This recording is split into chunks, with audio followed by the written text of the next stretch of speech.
Ako, hindi ko kinakaila. Galing ako sa networking. Budol at hindi. Budol at hindi. O di scammer nga. Medyo. We are delighted to have you here at the Phil SME Business Show. This is a business podcast and vodcast dedicated to help SME business owners like you boost your business. This is more than a conversation about business. This is a story about leadership, influence, and the moments that shape legacy. Welcome to the Phil SME Business Show. With over 1 billion views and a loyal following across platforms, Raymond Delos Reyes, known to many as Boss RDR, is more than a business influencer. He is a brand accelerator, a business mentor, a movement maker. As founder of RDR Business Solutions and Growth Circle International, he has helped hundreds of founders, CEOs, and creators turn passion into profitable, powerful brands. Leading the conversation is Trixie Esguerra Abranilla, CEO and Managing Director of Phil SME, a visionary platform builder dedicated to empowering Filipino entrepreneurs through connection, collaboration, and growth. As the driving force behind Phil SME's evolution into a national business ecosystem, Trixie brings a leadership lens shaped by experience, resilience, and purpose. In this episode, she guides a powerful conversation on influence, legacy, and building something that lasts beyond success. Stay with us as we hear from the partners who help make these leadership stories possible. Toyota, USA Poultry, and Cebuana Lulier. Boost your business by joining the next Philippine SME Business Expo. Meet face-to-face with over 120 exhibitors. Explore 180 business solutions. Network with 10,000 SME business owners, startups, and entrepreneurs. And learn new business trends from industry leaders. Join the Philippines' biggest expo, conference and networking event. For more information, visit www.philsme.com. Filipino business owners come to him when they need help with their marketing. He has over 1 billion views in all his social media platforms despite just having started, in 2021. Welcome to the Phil SME Business Show. My name is Trixie Esguerra Abranilla, and with me today is the founder and president of RDR Business Solutions. Ladies and gentlemen, the legend himself, Boss RDR. Thank you, ma'am. Maraming salamat sa iyong araw para sa ating Phil SME community. Yes. So, simulan ko na, boss. Okay. Brands come to you when they need help. Yes. So, pag tiningnan natin ngayon, Google, RDR, kita ang dami-daming views, puro pag-endorse ng mga businesses in the Philippines. Pero alam mo, I cannot help but, listen to what other people say. And they say, hindi ba to, para namang scammer si Boss RDR. Pag tinignan mo parang hindi ko rin masisi kasi yung iba parang hindi ka sure eh. Parang saan ba nanggaling si Boss RDR? Pag nakita mo na lang 2021, saan pinagmulan? So, anong masasabi mo dun? Hindi ko sila masisisi kasi yun yung tingin nila sa akin. Pero, I mean, you do not flex everything online. 'Di ba? If you have business, not all of your business should be exposed online, no? So, first off, dito ko i-reveal sa show mo, ha? Okay, hindi ko naman sinashare to because we share the same values, kaya ako siya gustong i-share sa'yo, Trixie, no? So, first of all, I have a media company.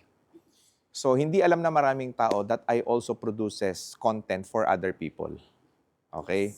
Not just content creators, some of them are celebrities, some of them are politicians, and most of them are business owners. No? So I produce contents for them. So I have media company, I have studios. So nagagamit ito, no, to create revenue. Ibig sabihin, Boss RDR, hindi lang yung napapanood nila sa channel mo ang pinoproduce mo. Kumbaga naka-whitelist, merong ibang tao na, ay si RDR pala gumawa nito. Hindi lang namin alam. Hindi lang ninyo alam because there's an NDA. Hindi mo po pwedeng sabihin na kaya hindi mo pwedeng expose sa online kasi there's an NDA na kami yung gumagawa nun. Kasi oo nga naman, i-gatekeep talaga kami ng mga kliyente namin. Kasi syempre, yung mga competitor nila, sa amin din lalapit. I see, I So, understand. bukod doon, we also have manufacturing company of food supplement. Okay, food supplement. Yeah, Anong and- food supplement ito? Some of the known brands existing na binibili nila sa shelves. Na hindi alam ng tao kahit i-google, hindi alam ikaw may-ari. Yes. O, so parang business tip to. Kasi yun yung nakita ko, kung mayaman na mayaman ka talaga, hindi ma-associate na minsan nga ni sa papel wala eh. So yun pala talaga yun. So Boss RDR, dito mo ba kinukuha ang majority of the wealth that you make? Marami pa akong business. Sige, makikinig tayo. Okay. I also do real estate. So meron tayong mga properties, no? At bukod dyan, bukod sa food supplement manufacturing natin, I also have skincare manufacturing. That you also use. Hindi. Oo. Ano masasabi mo sa mga business owners na gumagawa ng skincare tapos di naman nila ginagamit? Hindi kasi ako may nakasanayang brand ako na napaka-cheap lang nitong produkto na to pero ayoko na siyang palitan eh. Nasanay na ako doon kahit gumagawa ako ng skincare. So, paano yung skincare? Hindi ko nakikita sa page mo eh. Iba-iba kasi yung gusto ng tao. Gusto nila may peeling. Gusto nila instant whitening. Gusto nila exfoliating. No? So, kanya-kanyang kagustuhan yung market eh. Pero ako kasi nasanay na ako doon sa mumurahing pang facial wash lang. So, okay na ako doon. Solve na ako doon. So, may ginagawan kami mga skincare products for other people.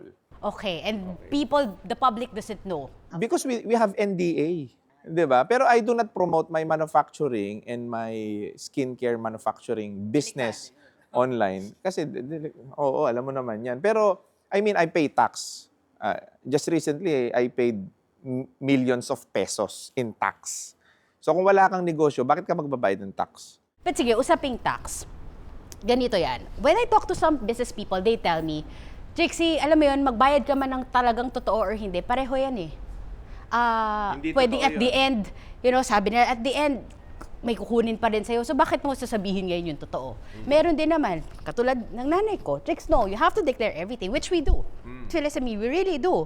So, with you, ano ang take mo doon? Bakit kailangang yung totoong buwis ang dapat bayaran ng business owners? You have to declare righteously, no? Number one, because it is also written in the Bible.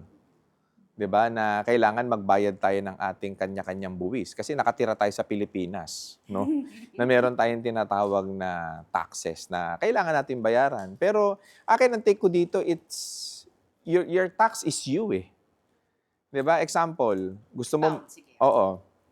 Example, maraming nagfe-flex sa social media. Tapos ang bayarin nila ng tax sobrang liit, no? Tapos they are flexing Lamborghini, Ferrari and all. How can you?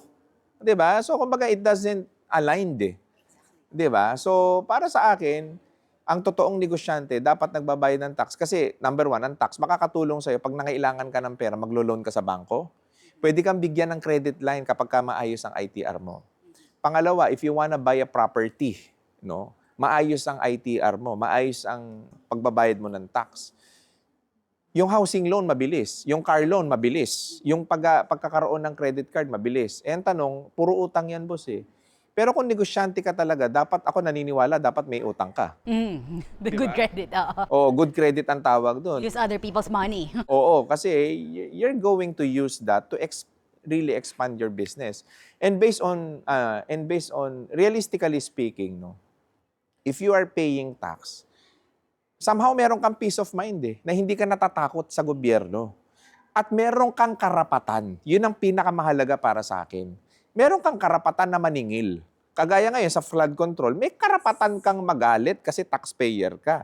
May karapatan kang maningil sa mga politiko kasi taxpayer ka. Eh yung mga maiingay sa social media na nagsasabi, naniningil sila sa gobyerno, tapos hindi kayo nagbabayad ng tax, eh di party kayo ng korupsyon. Ng problema. Party kayo ng problema ng gobyerno ngayon. So ibig sabihin, ang galing-galing mong magsalita, pero ikaw na hindi ka nagbabayad ng tax, ikaw na hindi ka nagde-declare ng maayos, tama, tapos na galit ka sa gobyerno, eh party ka pala ng korupsyon. Yun pala yun. Yun. Gusto ko malaman yung mindset ni RDR pagdating sa ito, nakikita natin, no? Yun, ang masakit kasi for me, babayad ka ng malaki, pero nakikita mo, hindi maayos yung pinupuntahan. Or nakikita mo itong mga politicians na to, sila lang yung umaasenso, yung Pilipinas na Magnanakaw. iiwan. Yeah. Okay, yun na talaga eh. Paanong mindset mo doon para hindi ka masyado masaktan? Hindi, nasasaktan ako. Paano natin, paano, how do you feel na, okay, happy ako, lalabas ko tong pera na to, di ba? I mean, Hindi ako happy. okay. Totoo, hindi ka masaya. Kasi So, normal pala ako, no? Normal na. normal tayo na magpakatotoo tayo, kagaya nung January, naglabas ako ng milyon. Nagbabayad ka ng tax, parang ayaw mong iabot eh. Parang nanlalamig yung kamay mo, yung ano, sigurado ba ibibigay? Ha? Pipirmahan ko ba to? Oo, nanakawin lang to eh. Pero at the end of the day, pag-iisipin mo, at least ako ginawa ko yung dapat at tama. Walang masisisi sa akin. Mapa sa langit, mapa sa lupa. Tama yung ginawa ko. So yun ang pinagbabasihan ko lagi. Kung paano ka huhusgahan bilang tao. Na alam mong makakaharap ka sa tao na wala akong tinatago. Nagbabayad ako ng tax, nagbabayad ako ng buwis. Tama, hindi ako parte ng korupsyon, hindi ako parte ng red tape, hindi ako parte ng dumi sa gobyerno. Okay na ako dun. Basta ako, as long as alam kong tama yung ginagawa ko, meron akong karapatan na maningil balang araw. Exactly. At mula sa usaping hindi tinatago, no? So for someone like you, RDR, who is into a lot of businesses, ano yung masasabi mong, syempre meron tayo dyan 80-20, di ba? Or meron kang, ito talaga yung cash cow ko. Ano sa lahat ng yan? What would you say? Surprisingly, manufacturing. Okay. Kasi mga malalaking brand yung hawak namin. Sa food supplement or sa Sa skincare? food supplement. Food supplement alone. Okay. And you use that? Yes. You take that? Yung food supplement, ginagamit ko. But I understand that takes millions. Siguro mababa nga dyan ng 20 million to have or 10 million to have. Maliit. Maliit yon, di ba? So for those people, sabihin natin, okay, wala pa kaming 10 million, 20 million ngayon. What's the next one? Okay, so kung wala kang 10 million, 20 million, magsimula ka sa zero. Nang walang puhunan. No. Gusto nilang mag-create ng sarili nilang brand, magpapamanufacture sa amin ng product. Is that what you're asking? Pwede. I mean, from getting the pattern or the business models that you have. Kasi ang dami mo may content creation. So, yun kasi nakikita ng tao. Pero hindi siya, obviously, what we're saying now is that's not the bread and butter. Okay. 'Di ba? So, kung irarank mo siya, top 3, ano yun? Number 1 is manufacturing. Na negosyo ngayon? Di, yung sa akin lang yun. Pero Sa'yo nga. if I would suggest, no, to anybody na wala pang negosyo as of the moment, ako, what do I suggest? Just sell anything. Learn how to sell. Sell. Ano yung komportable kang ibenta, magbenta ka. Or makibenta ka. Kasi first step talaga for you to become a real good entrepreneur is be good in sales. Be good in sales. Yes. Ang dami na ngayon mag-affiliate ka. Content creation is also selling. 'Di ba? Content creation by being an affiliate to brands online using TikTok, you can sell anything. Pwede ka na nga kumita. Ang daling yumaman ngayon, sa totoo lang. Napakadali lang yumaman. So, kung hindi ka pa mayaman ngayon, problema mo yan, kasalanan mo yan. Madali lang. Madali lang magnegosyo ngayon. Madali lang. Paano naman sa mga tao na hindi ako selling? So, ibig sabihin, kung ayokong magbenta, hindi na ako yayaman? Talagang ganun eh. Okay, ganun pala talaga. Hindi yun yung sagot na in-expect ko eh. Talagang ganun eh. Kasi lahat ng negosyo may pagbibenta eh. Maghanap ka ng negosyong walang binibenta. Wala eh. Kaya pala ang daming tao sa PhilSME. Kamusta pala yung experience mo doon?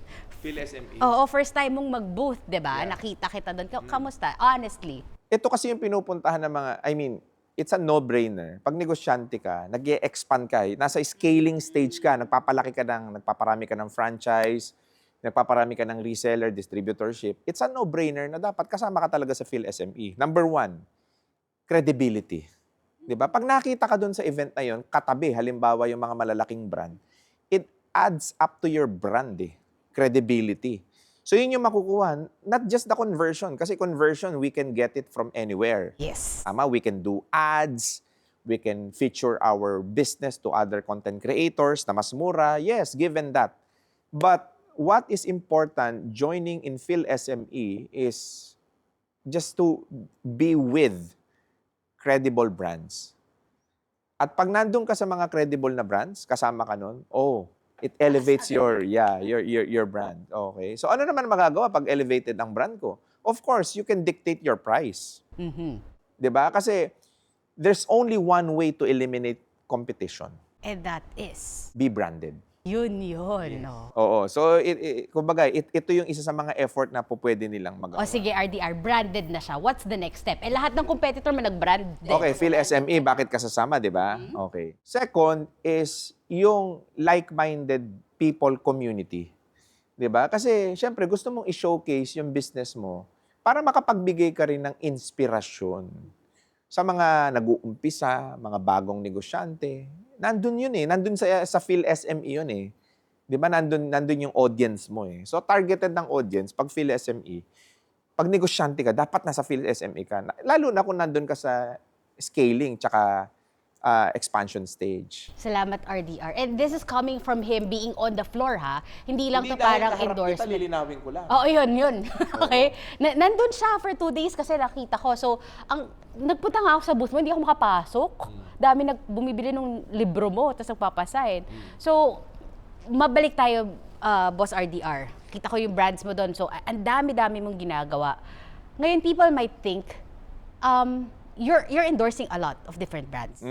And I think meron din dong, if I may, may MLM na brands tayo. No, for a lot of other, Filipino entrepreneurs, kahit ako, parang pag narinig ko siyang MLM, parang naintindihan ko na, legit siya. Pero meron akong, yes, exactly. Tsaka parang, di ko makita, I can't imagine myself being there because naiintindihan ko yung, paano pag wala na? So, si founders lang ang kikita. Yeah. Ano ba paano natin i-correct yun kung may kailangan mong i-correct? Okay, kasi sa ganyang narrative, ako, naniniwala naman ako sa maraming Pilipino na hindi talaga maganda ang karamihan ng networking. Majority of them, majority ng networking company ngayon, budol. Okay, when we say networking company, yung may product ka, tapos magre-recruit ka. Tama, oo. Tapos Bakit bibili mo budol? ng mahal. Bakit? Kasi nagfo-focus sa recruitment. Kapag yung isang kumpanya nagfo-focus sa recruitment, budol yan. Oo. Pero pag ang isang kumpanya focus sa pagbebenta ng produkto, ang tinuturo nito sa tao is selling and entrepreneurship, hindi hype. Oo. Kasi maraming mga networking na ang front nila, isipin mo, ang binibenta, glutathione, sabon. 'Di ba? Ganyan, pare-parehas yan eh. Glutathione, sabon, vitamin C. 'Di ba? Yung iba, barley. Pero ang nakalantad, kotse. Ha? Bakit kotse nakalantad? Dapat ang nakalantad dyan sa inyo, produkto ninyo. Feedback ng mga tao sa produkto ninyo. Gaano kalaki ang kinikita ng mga reseller sa produkto ninyo. So kung ganun yung kumpanya, na produkto talaga ang centric nila, yun ang magandang samahan. Kasi tuturuan ka nitong maging negosyante. Ako, hindi ko kinakaila. Galing ako sa networking. And hindi, marami. Budol at hindi. Marami. Budol at hindi. O di scammer nga. Medyo. Totoo naman. Totoo. Totoo. Nanggaling ako dyan. Ba't ko ikakaila? So nung pinasok mo yun, alam mo na in the beginning or na-figure out mo na lang? Ano ka? Scam, papasukin mo? Tanga yarn? Siyempre hindi. Kasi di ba merong iba pumapasok? Kasi Hindi mo malalaman na scam yun o hindi kapag wala ka doon. Oo. aray ko. Tanga yarn? Hindi, kasi may pumapasok talaga na, di ba, parang may red flag na to pero hindi ko siya, 20,000 daw eh. Ay hindi, pag ang red flag kasi, talagang super red flag. Kapag ka ang pera mo, kikita ng may interest nang wala kang gagawin, kalokohan yun. Mag-iintay ka lang. Wala yun. Ay, yun ang scam na yun. Ano, ang tawag doon hindi networking. Ang tawag doon scam. Magkaiba yun. Ang networking, minsan pagpasok mo, papasok ka. May product sila. Nagbebenta. Magre-recruit. O okay yun. Kaso nga lang, mamukat-mukat mo. Teka lang. Parang, naguguluhan ako dito. Ano ba produkto natin? Kotse, tseke, o produkto? Ayun. Yun pala yun. O, nangyari sa buhay ko na napunta ako sa mga ganun, ha? Oo, pero masayang experience siya, in fairness. Kasi syempre, mayabang ka eh. Kahit yung kotse mo, hindi sa'yo. Kahit ano lang, no? Pag ganun ba, sinasabi talaga nila na, you have to flex this. Yes. kaparte yan. Doctrine sa networking na i-flex mo yung mga ano. Ang hirap. Totoo yan. Doctrine sa networking yan. Hindi, you can't say no. Kailangan flexer ka. Sa ibang networking, not every networking, pero i-highlight ko lang. Yung Swap tsaka yung Salveo, which is I am endorsing it. Puro produkto sila. Okay. Puro produkto lang sila. Sa totoo lang. Yung sasakyan nila, binibigay nila fully paid at pinapakita nila to sa mga members. Kasi yung ibang networking, pinapakita nila yung sasakyan even though nahiram lang yun galing sa kumpanya. Oh, hindi naman dapat talaga. Hindi, pero piniflex nila yon. Kunyari sa kanila, pero hindi sa kanila yon. Pangalawa, piniflex nila yung sasakyan na hindi bayad. Hulugan. Oh, sabi nga rin ni Alvin yon. Okay lang naman na mag-flex ka ng sasakyan na hulugan, hindi bayad, kung sa'yo talaga. Tama? Kasi gagamitin mo naman doon at syempre, proud ka na may accomplishment ka. Kahit pa paano nakapag-down ka ng sasakyan, babayaran mo monthly. Boss RDR, sa dami ng hindi ko alam, hundreds, thousands na yung mga tinulungan mo. Kasi sabi nga nila, diba, brand accelerator si RDR, which we can see why, no? I mean, nakita ko, ang daming yung mga testimonials sa'yo, talaga, yeah, pagka-post nila ng brand ko, hindi na ako magkanda o gaga. So, I think, obviously, that's true. So, hindi siya scammer. Kasi may resulta. Now, my question is, meron ka na bang hinindian na negosyo? Na, Boss RDR, babayad ako, paano naman oh? Madami. Madami! Madami ang malupit ganyan. Minsan, in-interview ko na, buburahin ko yung content kasi hindi talaga eh. Can you give us examples lang without mentioning? Ano yung mga brands or ano yung mga rason? Well, rason siguro obvious na, di ba? Values. Pero ano yung mga never mong i-endorse? Bukod sa scam at I don't know, sugal? Online sugal, ang dami lumapit sa akin yan. Yun pala. Ang lakas nila magbayad. Ang dami nilang pera, no? Siyempre. 10 million, maliit yun. Tapos per live stream, babayaran ka nila 100,000. That was very clear from you from the beginning. Magagalit sa akin yung Diyos ko pag nag-endorso ako ng ganun. Takot ako eh. Hindi, sa totoo lang. Nakakatakot because, I mean, anong influence ang ibibigay mo sa tao? Di ba? Ang daming nagpakamatay dahil sa sugal. Exactly. Ewan ko doon sa mga influencer. Hindi ko maintindihan, dami na nilang pera eh, no? Wala silang kabusugan. Tsaka masaya naman sila doon sa ginagawa nila. Bakit kailangan mo mag-promote ng sugal? O baka iba lang yung pag-iisip nila. Sometimes kasi, you know what? Honest to goodness. Mostly, kasama ako dito sa lahat ng influencer. Isasama ko na lahat. Mostly, okay? Mostly, fake it till you make it. I think that's how it is. Or that's how it starts. No, it doesn't align to my principles. You can do act as if, but faking till you make it is totally different story. Okay. But di ba, okay, sa usapin niya, di ba sinasabi nila na you have to already declare what you wanna become and you use the present tense. Para you're leaving it already. That's a difference, no? Act as if you dress very well. Act as if until you make it. Yeah, act as if until you make it. But fake it till you make it, I mean, you're really faking it up to until dumating dun sa point that you didn't even know yourself na wala ka na sa values mo. Kumbaga masyado mo nang vini-victimize yung soul mo nun. Because that is not your real essence. At napipilitan ka dahil sa palagay mo, pera lang ang solusyon sa buhay. But most importantly, maraming tao ang naliligaw sa buhay dahil akala nila pera yung problema nila. Pero ang problema pala nila pagkatao. Kung aayusin mo yung pagkatao mo, yung pera susunod lahat. Lahat ng klaseng pera ang gusto mo susunod sa'yo. Basta maayos pagkatao. Maayos yung pagkatao, alam mo kung sino ka, kung what you stand for, and then money will follow. I really believe that. Yeah, it won't be a problem. Tsaka madali, tsaka masarap. Ito yung, may masarap kasi na pera eh. Yung alam mong, wow, maliit lang to, pero sobrang na-appreciate ko dahil pinaghirapan ko to. Dahil pinagpaguran ko to at hindi to galing sa masama. Di ba? May pera kasing masama eh. Tapos, ang mangyayari dyan, ganito yan. Ito context. Pag ang pera galing masama, hindi sa nilalahat ko, karamihan, band-aid, ipapatch nila yung sarili nila for them feel happy. What are those bandages? Buying luxury cars, luxury watches, expensive jewelries, buying all the lavish things in life. Patch yun. Insecurity yun. Pero ako, kahit sabihin mong pumunta tayo sa isang lugar, ako gusto ko lang talaga, nature. That's it. Kumbaga, peace of mind, Kaya nga gusto ko lagi kasama si Coach Ras eh. Pag pupunta ako ng Lukbang, Quezon, punta lang kami sa mga puno-puno, atapa kami sa mga lupa-lupa, okay na ako, masaya na ako doon. 'Di ba? Nakakita ka ng falls, nakakita ka ng dagat, okay ka na, happy ka na eh. 'Di ba? Anhin mo yung mamahaling relo. I mean, fan din ako ng ganun ha. Don't get me wrong. Pwede naman yun, di naman bawal eh. Malinis. Malinis. Importante malinis. Oo.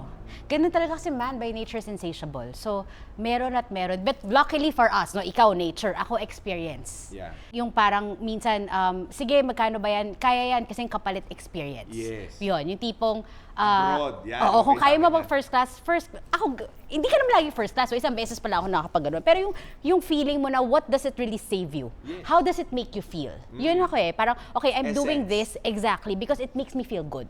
If anything, parang right now, no one can tell me na, oh, Trixie, sa halagang 1 million, gawin mo to. Parang, if I don't feel happy about that, walang, that doesn't mean anything to me at all. So, hindi ko siya gagawin. So, I think, we thank the Lord na nandito tayo sa ganitong posisyon. And we really hope, I hope, mas maraming tao sa mundo yung pumunta sa posisyon na gusto nila. Alam mo kasi isa ang sigurado ko eh. Ano? Okay? Gawin nating example yung mga politiko. Okay, tinaulit tayo. Hindi, gawin natin silang example. Di ba? I mean, I've been dealing with them, kagaya ng binanggit ko sa'yo kanina, earlier, that I do contents for them as well. Okay? So marami akong nakaharap na iba't ibang klaseng politiko. Maraming matino.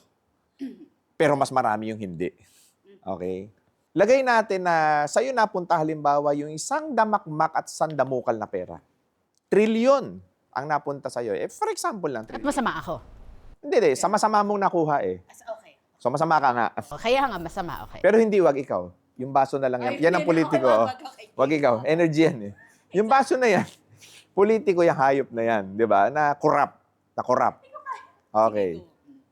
Yan, corrupt na yan. Meron siyang bilyon, trilyon. Lahat ng bagay sa mundo nasa kanila. Pero how would you feel na yan ay nagpahamak ng daan-daan o libong tao na hindi nakakatulog, nagkakasakit, namamatay dahil sa baha? How would you feel na kasangkot ka doon sa napakaraming disaster sa nature? Tama? Dahil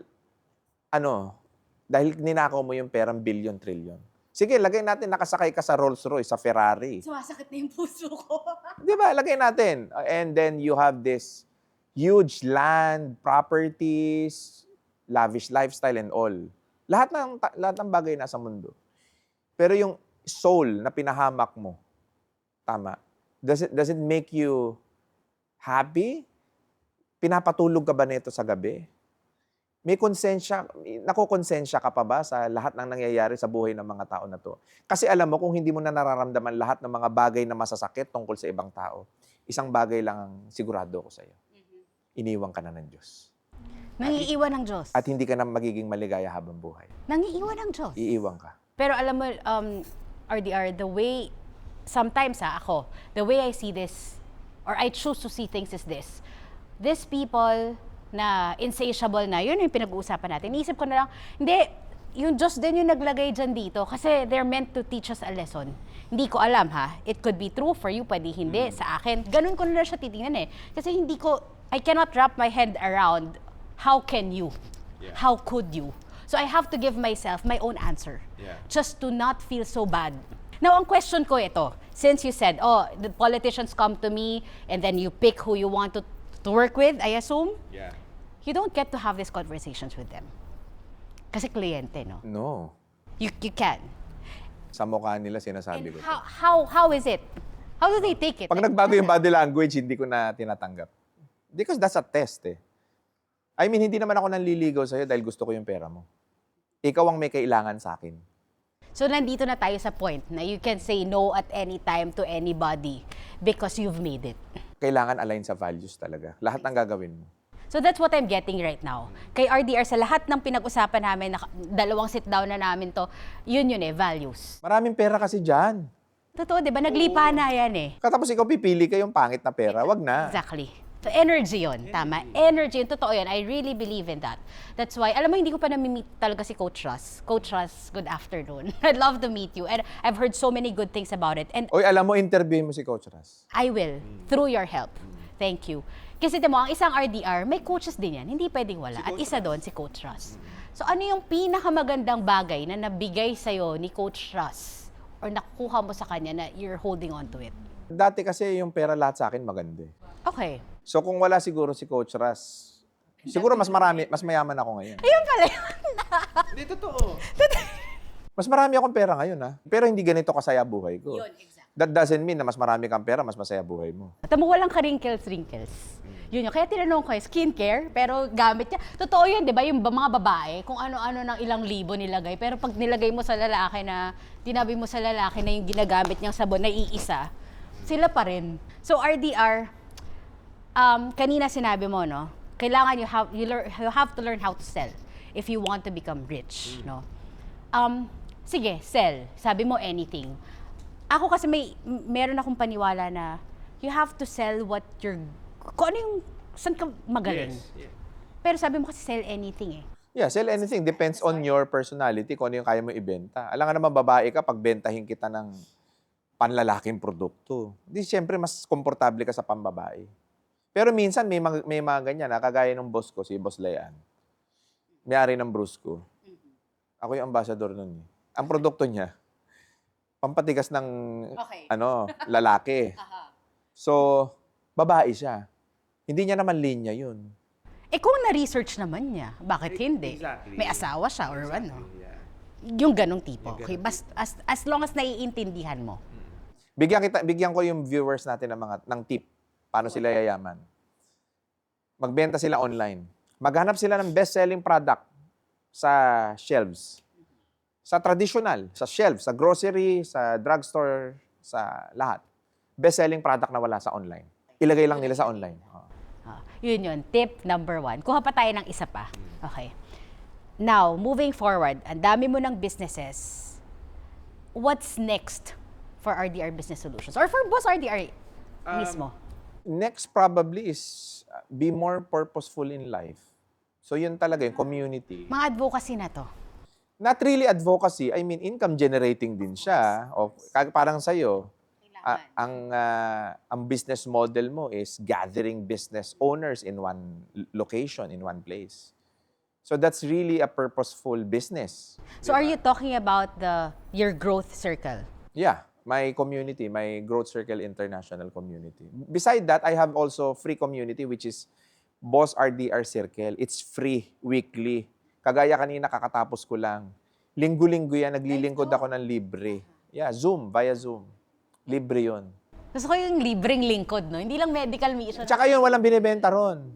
Usap lang talaga. Usap talaga, talagang as in, walang bentahan, walang anything. Kahit sino, basta nag-uumpisang negosyante, tulungan ko.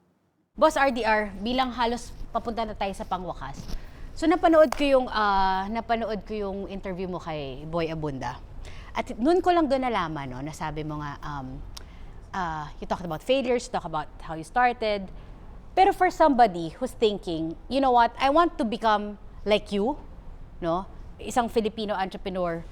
I want to become like him kasi ang dami niyang businesses. Tapos ngayon siya na yung namimili ng pagkukunan niya ng pera kasi hindi nauubusan. What would be your number 1 non-negotiable trait or sabihin na nating attitude na dapat meron ng isang tao? Stay with us as we hear from the partners who help make these leadership stories possible. Cine Haraya and USHBC.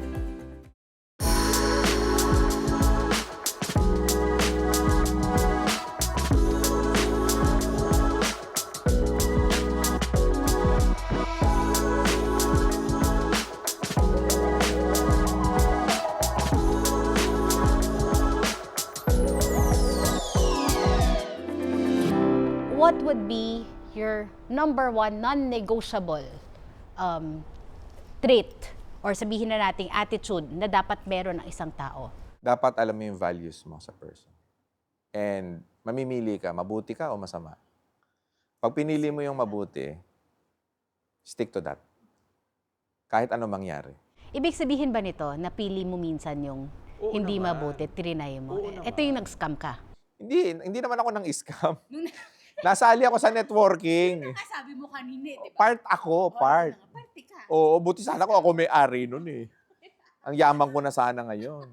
Okay, so mamili, no? Dahil walang katumbas na halaga ang pagkatao mo. Walang katumbas na halaga yung pagiging masaya mo. Yung totoong masaya. Yun na yun eh. Kumbaga, that's it. That's life. 'Di ba? So, ngayon nga, ako, nakakapagpasaya sa akin, alam mo kung ano, bukod sa yung anak kong 2 years old, sobrang cute, 'di ba? Nag-iisa yon. Isipin mo dati nung medyo, ano pa yung buhay ko, yung talaga nag-ahagilap pa ako. Oo. Di kami magkaanak. So, nagkaanak kami ng misis ko 2024. Magto 2 years old na yung anak ko. So, yun nagpapaligaya sa akin ngayon. Basta magkasama kami kahit saan, masaya na ako nun. Okay na ako. Kasama ko yung misis ko, masaya ako nun. 'Di ba? Yun lang yun. Kumbaga, nakakakain ka, komportable. Hindi 3 beses ang araw, komportable kang nakakakain, komportable kang nakakapanirahan sa bahay. Kahit papaano, may maliit kang garden, meron kang TV, meron kang simpleng bahay, okay na ako dun. May mga bagay ka na gusto mong bilhin, hindi dahil para maging fancy ka, okay na ako dun. Happy na ako dun. Tsaka, ngayon kasi yung sa trabaho ko, doon sa RDR Business Solutions, gumagawa ako ng film. So yun ngayon, sobrang gustong-gusto kong gawin. We're talking about short, long forms. It's a 10-minute film showcasing success stories of business owners. Kaya masaya akong ginagawa yun. Gusto ko kasi nagsusulat eh. So paano ba to pag nakakita ka ng successful business owners at gusto mo yung kanyang storya ng buhay? Gagawa ko siya ng Gagawa pelikula. Aha. So nandun na tayo sa era ng director, RDR na. No, si boss ay actually, nag-direct na. Okay, Gusto so ko that's ngayon what's mag-direct. next for you. But it is an AI film. But, the more. pero pag napanood nila, sobrang ganda nung pelikulang mga ginagawa. Kailan ba yung unang patikim niyan? Malapit na. Actually, ilo-launch ko to sa ano eh. Sige, i-launch ko na rin dito. Ilo-launch ko to sa mainstream media. Because RDR Business Solution is the first firm in the Philippines who does AI film. Okay. Oo. So, yung kumpanya ko ngayon, ito yung mga ginagawa namin. AI films, tapos gumagawa rin kami ng storytelling, which is RDR Stories. So ang Kontrabida Talks ba ay sa'yo? Akin. O, dama ang galing ko. Kagaya ngayon, pinoproduce ko si Jean Garcia. Oo, ako yung producer ng Kontrabida Talks. Ako kasi bilang negosyante, takot akong umalis sa linyang hindi ko alam. Kahit ba sabihin mo, hindi Trixie, mag-invest ka lang dyan. Ako yung expert, ako bahala sa'yo. Takot ako. Pero ikaw nakita ko, ang dami na eh. Kung sumasanga-sanga ka na eh. Paano mo naalis yung... Paano mo siya nagawa? From that... I mean, kasi di ba iba yung sinasabi ng ibang gurus, you stick with what you know. Yes. And then palaguin mo siya. Totoo yun. But with you, it's different. Yeah. So, how does it work for you? Okay, so ganito yan. Kung ano yung core competence mo, focus ka dyan. Ilang taon, vertical integration. Yun ang kailangan mong gawin. Di ba? Huwag kang lilipat ng industry. It's just that, nagkaroon lang ako ng maraming negosyo dahil sakto yung mga taong nakasama ko na yun yung linya nila. Okay. Oo, tapos ang kagandahan nito, nagbigay ka ng pera, matitinong mga tao yung nakasama mo, lumaki yung kumpanya nang hindi ka kasama. Na pera mo yung pinagana mo. So, pagka nandun ka na pwede mo nang paganahin yung pera mo lang na itong negosyo na to, legal, moral, ethical, kung saan ang lalago yung pera mo sa iba't ibang industry. Kasi may mga trusted na taong gumagalaw para sa pera mo. Kaya ako, focus ako sa RDR Business Solutions Incorporated. Ayun. Yun naman pala talaga. So you take the risk and then talagang may ibang taong may trust talaga. Yung trust, tsambahan yun Di ba kasi marami ka rin tayanan. Totoo. Tanga ka na kapag di ba? Nagbigay ka tapos Kaya nga, ibig ko sabihin, yung sobra-sobra mo na talaga. Totoo, yung kumbaga hindi ganun Hindi kasakit. mo naintindihin. Yun, parang nakalimutan mo na lang. Tapos nakita mo, ay may dividend ka na. Yun pala yun. So guys, yun pala yun. Walang ibang secret kung hindi yun na yun. Basta masaya kang pinakawalan yung pera mo. Tapos malinaw, clear sa agreement ninyo na ito ang terms, ito yung pera ka, ito yung gagalawan mo, okay yun. Maraming salamat, Thank Boss you. RDR. masaya ka Ako ba? ay hindi, totoo, masaya ako. Ang daming, gusto mo pang lumalim, pero napupunta sa iba kasi ang daming sangay-sangay niya. Pero thank you very much. This is Boss RDR and see you at the 18th Phil SME Expo. Yan po ay sa May 22 to 23 sa SMX Convention Center. Magkita-kita po tayo. At syempre, sa mga business owners naman, iniimbitahan ko kayo na sumama sa amin. Mag-booth tayo dun, mga boss, para naman magkita-kita tayo at bukod dyan, magkaroon tayo ng collaboration. So with that, maraming salamat and God bless inyo. If you like this show, like and tap the follow button. Please feel free to leave us a review before you go, as this will definitely help more SME business owners in the Philippines. Thank you. Until the next episode.